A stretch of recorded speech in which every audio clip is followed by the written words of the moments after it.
As players turn away from the smoldering ruins of Commander Masters and look toward Wilds of Eldraine, they need to be aware of just how important this set is for the upcoming year in Magic.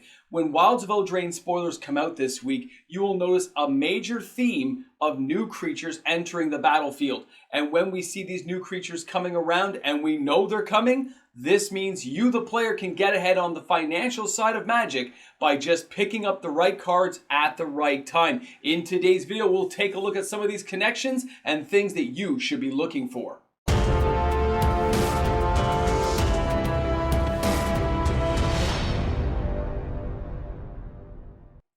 I wonder how aware Wizards of the Coast is about some of the hints and clues they give to Rosewater to give out to the public, because it has a real financial impact in the secondary market. Welcome back, everyone. MTG Moxman here, and thanks again for hanging out with me on the channel today. If you're new to the channel and you enjoyed today's content, don't forget, like and subscribe to the channel. Join us every day here as I upload content each and every day of the week. Hit some comments down in the comment section. Join this community of Magic the Gathering.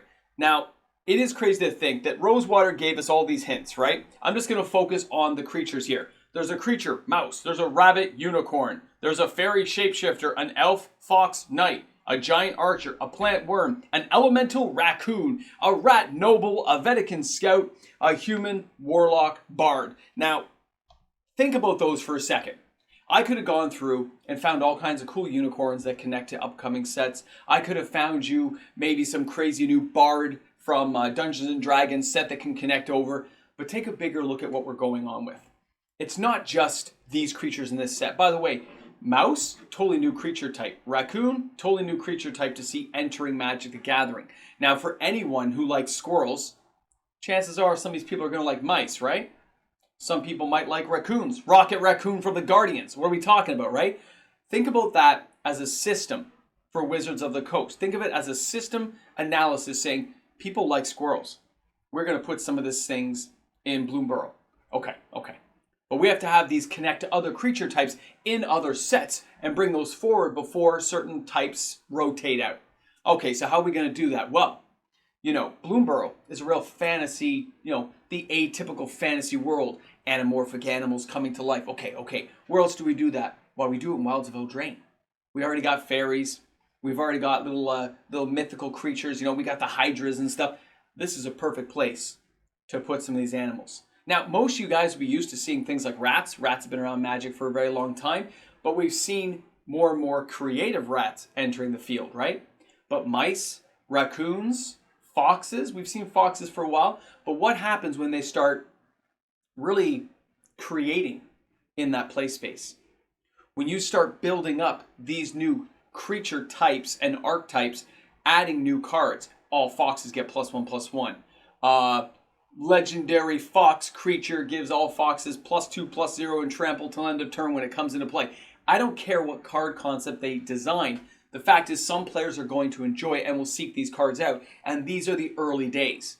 So I actually expect some of these cards to be a little more mechanically unique than some of the other ones you'll see later. So Bloomburrow will connect with Wilds of Eldraine. They will connect very well. And you will see a smattering of these creature types in other sets throughout the year until we get to Bloomburrow, until we get up to that point. Because when it's in a standard rotation, they have to add these creatures in.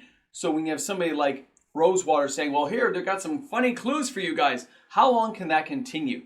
When there's a financial aptitude test that if you're paying attention, you can pick up these key cards going forward and actually really profit from them. Some players do this all the time. I generally don't.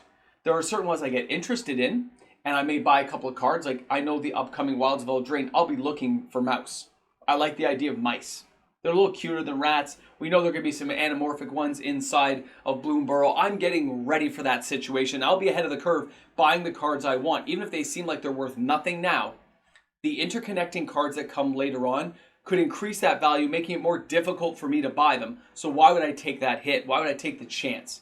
Commons and uncommons, we all know, with preordained and sets like it, can shoot up in value if there's enough utilitarian need for those cards inside of deck construction. Now, I'm not saying they're going to give us instant commander decks of these types, but they do happen over time. We've seen more Griffins being made, more Minotaurs being made. You never know when a good creature type that they want to promote, they're in the levers of control and they can make this stuff happen. So again, let me show you that again. So take a look here. What do you guys think the chances are we'll see more rats? Plant worm? When you think of a plant worm or a giant archer, giant as an archetype, but also archers, right? Think of all the cool giants. Eventually we could get to giant tribal, right? Elf, fox, knight. Well, an elf, a fox, and a knight. I've told you guys in the last little while, these interconnecting cards where there are multiple archetypes. It's a fox, it's an elf, it's a knight. Well, we've seen knight decks. We've seen more elves in elven tribal decks, and now we've seen foxes. When you start adding these things up and interconnecting them, you could have crossover tribal decks that multitude through, like things with shapeshifters, like things with changelings. These are just areas that players need to be aware of because it looks like Wizards of the Coast is heading down this path of multi-crossover creation. And if you're a player out there who likes building in this space, likes this kind of creative stuff, you like mice, you want to get on the ground floor on raccoons, pay attention to the cards. Maybe not the commons that are basically like a 2/2 for 2 or a 3/1. Those would be very general, nothing much. But look at some of the artifacts they create. Pay attention to some of the overall creatures. Remember that card? What was it? A Far Reach? It was like a fox that lets you get a basic land. Well, that's a fox that lets you get a basic land. If somebody wants a tribal deck with that, they may be buying that card. I think that was in Ikoria. Ikoria has a few foxes, right? So when you look at these other connections inside the sets, you need to be aware of it and understand that Wizards of the Coast is very well aware of it. But I'm not sure if they're connecting that to the hints they give Rosewater to give off, because anyone who looks at that and is paying attention to the market goes, where are the best rats? Probably Kamigawa. Kamigawa and Neon Dynasty had some crazy rats in there, some rat ninjas and stuff. Let's take a look at some of those cards. How could those connect later on with cards from Bloomburrow, but also with cards we're getting from Wilds of Eldraine? How will those synergize to create something better, something I can work with? But other players will be looking at saying, where can I corner the market and make a lot of money? Where can I do a preordained thing? Where can I do a Mind's Desire? How do I twist this to my own ends? And that can hurt the player base when the speculators come in and dive in on these products so you can be one step ahead. On the financial side of Magic, I'm not talking always about making money. I'm talking about using your head and not wasting money. Not blowing all your cash buying a card that you should have been able to buy for 10 or 20 cents, and now you got to pay $2, $3 for it. It may not seem like a lot, but over time, those kind of deals can really add up to a lot of money that could have led you down to a dual land or something greater in your future than just spending $3-4 per card going, wow, I wish I'd seen that card coming because I could have saved myself some money. And I know some players have commented that I'm kind of ahead of the curve on some of this stuff because it's becoming more and more noticeable. I can pick it apart that much easier and look ahead for you guys to let you know what I see coming down the path. And it doesn't look great, but it can be okay if you're prepared and planning ahead. Most people will say, well, where are the mice right now? We only have some mouse tokens. We don't have a lot for mice yet. We have a lot of rats, but no actual mouse or mice. I don't know if they'll interconnect with rats. We don't know how they're going to put those together. But I'll be looking for mouse as a creature type because they said it's coming. And we know that will connect with Bloomburrow creatures. When you look at raccoons, well, if it's anamorphic animals, chances are we're going to have some more raccoons in Bloomburrow, but they're introducing them here in Eldraine because they need enough of these creatures around so people can build standard decks with them in the standard format. But what happens when they rotate out? How many, rough and tumble kind of creatures do we get in between? How many are we going to get in the next set here and the next set here and the next? Are we going to have some in Duskmoor? Are you going to have some building up in other sets? We don't know yet. But usually, typically, Wizards puts a few everywhere. They put a few main ones inside bulk sets like Wilds of Eldraine and Bloomburrow, but there'll be something in between sets as they're rotating out other sets and as the sets are leaving that. Okay? Pay attention to this stuff, guys. It can be crazy to have to buy these at full price later, and it drives me insane when a player says, oh man, I saw your video like 3 months ago, I thought about it and I kind of just left my thoughts. Put it on a spreadsheet. Put it on paper so you know what you're looking for. Because I looked at those, and take that last look here, guys. I'll pop it one more time. Like when I see fairy shapeshifter, it's not just a fairy, it's a shapeshifter. It's like the third one down, right? The mouse as a creature type. Rabbit unicorn. Well, rabbit as a creature type, right? We only have, one other rabbit? I think that's from Kamigawa Neon Dynasty, the rabbit equipment configure card. So we're getting new rabbits. rabbits, like Watership Down. Okay, you're going to get the creature type rabbits. Imagine that as a rabbit knight, a rabbit soldier that fit into rabbits but also fit into soldier decks, depending on how players build in the space.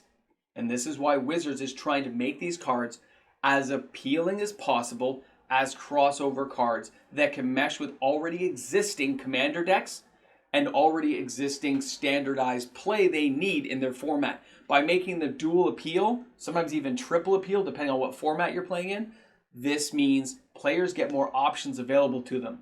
But it also means if it's a popular card, its value goes up that much faster. And that's what I want you guys to be aware of, that financial side of things. Again, if you wait long enough, yes, the cards tumble in price. But most of us don't want to wait 2-3 years to play with a card, especially if it's only a couple of bucks. And saving 50 cents doesn't seem like a big deal, right? So either way, it's going to be interesting to see how they do the Wilds of Eldraine. But I'm telling you, look for these cards as the first time out for raccoons, rabbits. Foxes have been around for a while, but even any new squirrel cards, there'll probably be a couple of new squirrels that we see inside Wilds of Eldraine. I'll tell you now, guys, keep an eye out. It's going to be exciting, but it can be very costly if you're not paying attention to the right cards. Let me know what you guys think. Slam some comments down that comment section. Let's keep this conversation alive. If you think I missed some great details, slam that down and let me know. Looking forward to seeing you guys tomorrow, and thanks again for allowing me to entertain you here on the channel today. It's always an epic journey as we get closer to 20,000 subscribers. Every new subscriber counts, so thanks again for being here and supporting the channel. I'll see you guys tomorrow. Have an awesome day. Oh yeah, here we are at the end credits. You see these names flying by? These are the Patreon supporters of this channel. The fans, the loyalty that says, hey, we love your channel. We love what the Moxman does. And because of that, we have daily uploaded content. Thanks again to all my patrons. I wonder if people are thinking this through. Welcome back to the Ramble Jamble. You've made it till the end of ends, the ending past the ending, the black hole in 1981, the film Black Hole, Disney. Yeah, dark times. So here we are at the Ramble Jamble. Thanks for stopping by. We're gonna just talk about stuff, and I'm telling you, mouse, raccoon, these are things people need to be aware of. These creature types, especially the cute and cuddly ones that people like to build with, they really appeal to a certain audience of player, and it can't be denied that these players will want to get their hands on them. Rats aren't very cute and cuddly, are they? But a mouse sure is. That little mouse wearing the cape gets anyone excited. I can't help it. And they're going to start with Wilds of Eldraine introducing these cards. And because they're first-time introductions, some of these cards will probably be pretty teed off and powerful. And you need to be aware of it because when Bloomborough rolls around, people are going to want to get their hands on those Eldraine cards. I don't think players think this through sometimes. They get caught up in the moment. And I'm here to remind people what happens if you miss the moment. So keep an eye on those cards, guys. It's crazy stuff. Either way, thanks for being here. Thanks for hanging out with the Moxman. Remember, shop smart, shop as smart. And we put that down in the comments section. Rockin'. Dunder Mifflin Paper Company is kind of like a side gig. I'm kind of busy. I'll see you guys soon.